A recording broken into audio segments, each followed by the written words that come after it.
Hello boys and girls.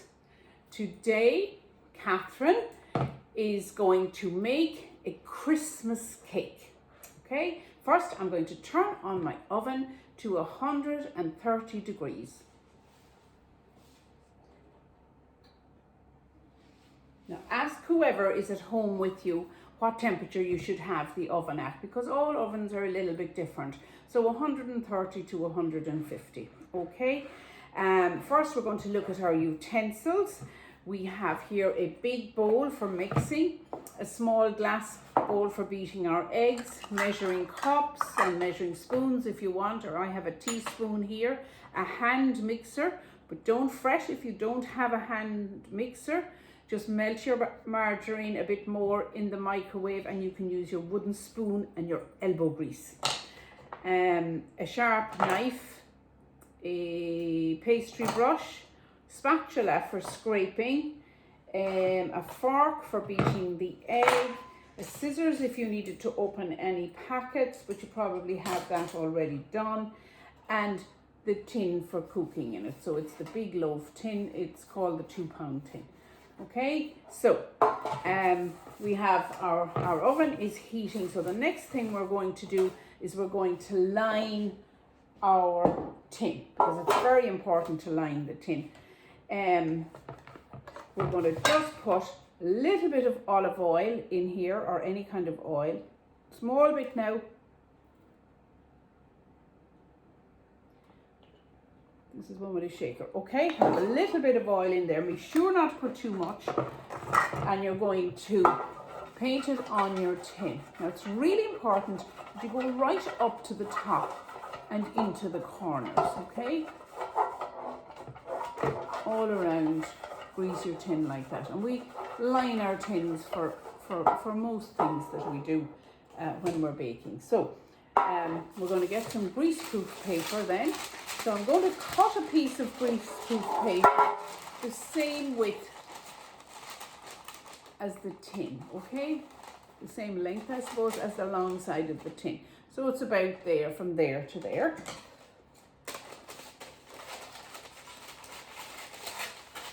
So this is the easy way to line a tin. We're just going to put it in like this and press it down. Don't have it sticking up too much. So we'll just cut this off because it's extra. We might be able to use it for the next cake. Okay, so you can see, and if it's a bit long at the end, just press it in so there's no folds to go into your mixture. So there's your tin, all lined. You can tidy it up if you like. Now, of course, you could have this done the night before or whenever you're about to start. All right, so there's your cake tin line. So leave that there on the side. You'll need that in a minute. All right, put away our paper. And now we're going to do our mix. So let's have a look at our ingredients. Now we have already prepared the fruit overnight, and you have a little video about that. Some plain flour is here ready to be measured. Some brown sugar or demerara sugar, some mixed spice. Now if you didn't have mixed spice, you could use cinnamon or nutmeg, or a mixture of the two, or any of those, just some spice, okay? Margarine, or if you want to go fancy, you can use butter, and 3 eggs. That is the mixture. Right, okay. So first you will see from your recipe sheet, we're going to put a half cup of brown sugar, and I keep my recipe sheet over here looking at me. A half cup of brown sugar and a half a block of margarine. I always use Stark and the solid block. It's just the best, really. Gives very good results when you're doing cakes and things. Okay, so we're just half of the block, pop it in there. Now, if you want to make it easier for yourself, just give it 10 seconds in the microwave.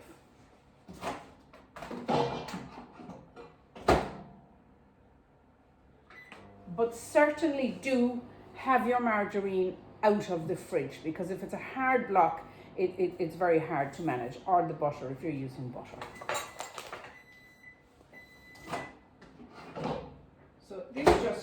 softens it a tiny bit. You know, we've done this in school.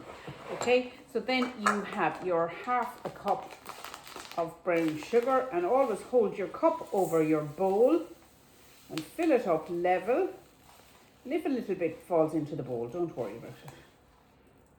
Okay, so but it's important to fill it up, okay? Make sure your cups are always full when you're measuring, okay? Right up to the tip top. So that's that. So then I get my mixer and I put it down and I turn it on.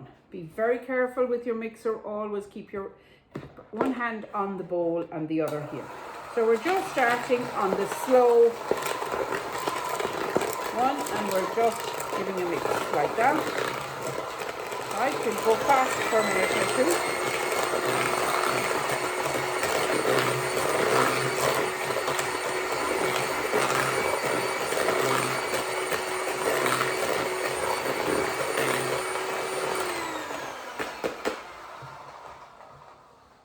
Now, when you're making a Christmas cake, you're not trying to get loads of air into it, okay?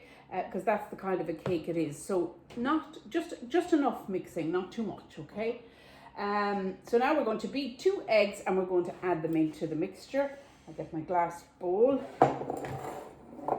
tap on the side, and you remember we pull apart. Once we pull apart, we don't squeeze because you don't break your shell, okay?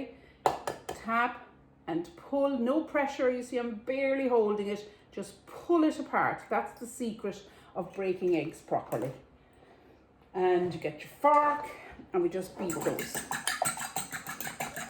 The reason we beat is to break up the albumin, which is called, it's the white of the egg, okay?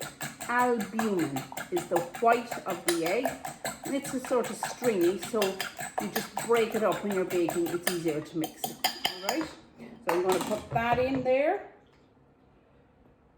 Okay, and I'm also going to put in a cup of flour. And you remember when we are measuring flour, we always use the back of the knife, kitchen knife if you have it to hand, the back of the knife, and take it off like that, and you have a lovely flat cup of flour. So in there's the cup of flour and there's 2 eggs. Okay, so we're going to give that a mix again. Not much of a mix. I'm just going to go on the slow on number 1 on my beater.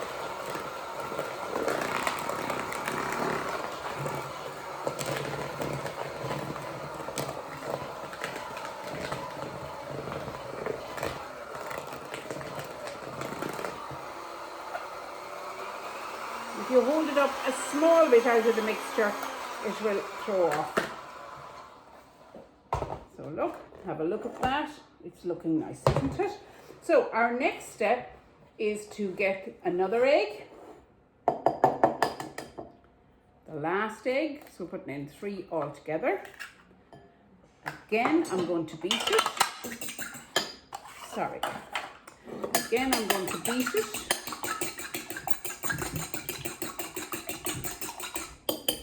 I'm going to put it into the mixture. This time I'm going to use my spatula because I'm finished with the egg bowl, so I'm not going to waste any. Okay, so put that away for washing. And I have an egg and the last egg, and I'm putting in a 1/4 cup of flour.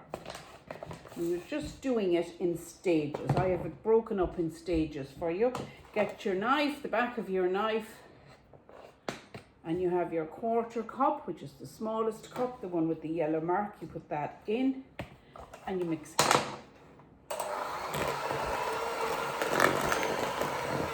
Another small mix.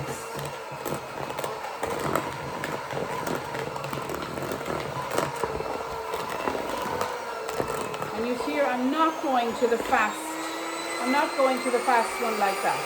There's no need when you're mixing a Christmas cake. All right.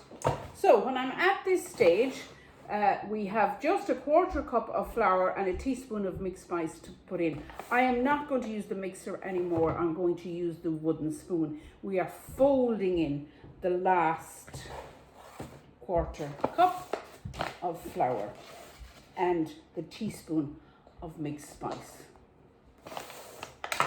So here you go. There's the 1/4 cup, and you're going to have a teaspoon of mixed spice, and it's easiest to take off the top. Okay, it's just a little bit difficult. It wouldn't fit in the jar, so you have a teaspoon of mixed spice and toss that in like that. There you have that, and I'm going to mix that in with my wooden spoon because it's gentler with the cake, okay? And you don't want loads of air bubbles in it. You just want a nice solid cake.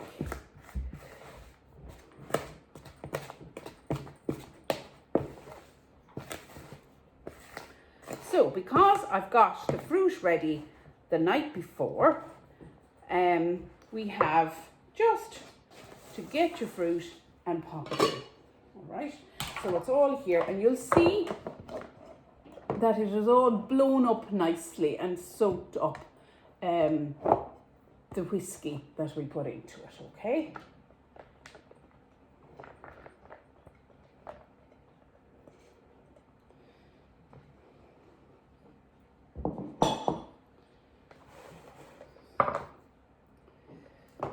So we're going to again fold that in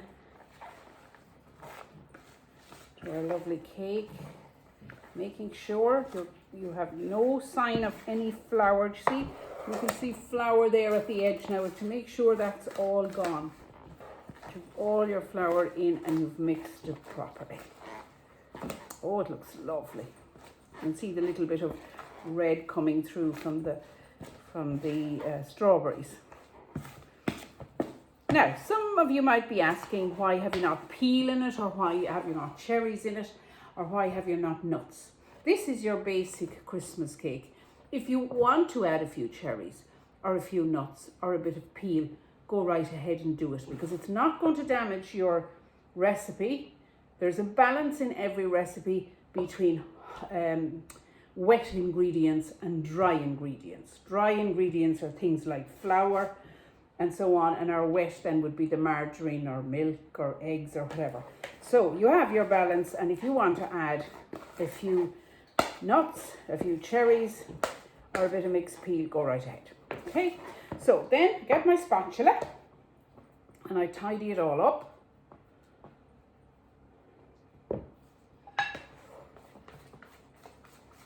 Tidy it up so that I'm not going to waste any of it, because it is expensive. Making a Christmas cake, and your mum or dad or whoever's working with you will tell you that ingredients are expensive. So I have it all tidied up there into a bundle. So now I'm going to put it into my tin.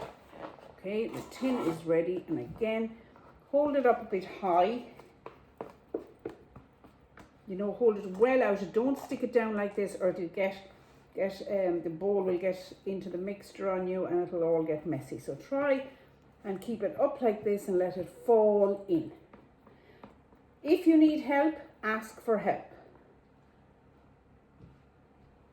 Okay, so you can see that has fallen in nicely there.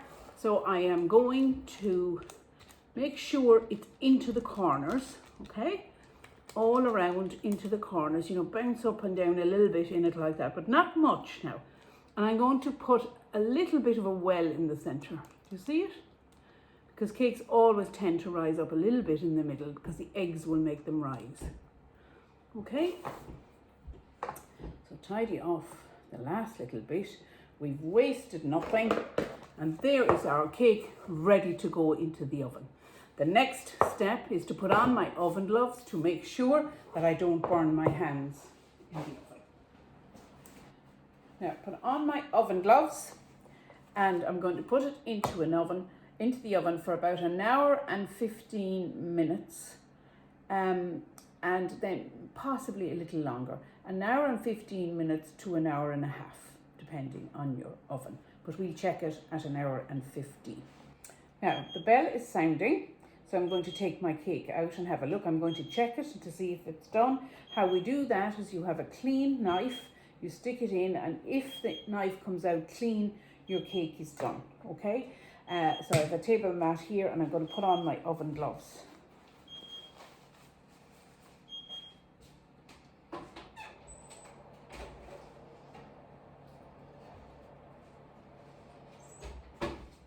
Now it's looking really nice, but I think it's still a little bit pale.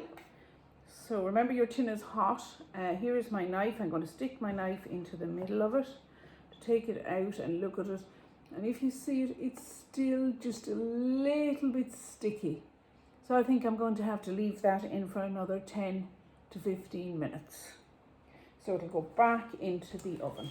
Now my bell is sounding again, and hopefully the cake is done this time. It has been in the oven now an hour and a half.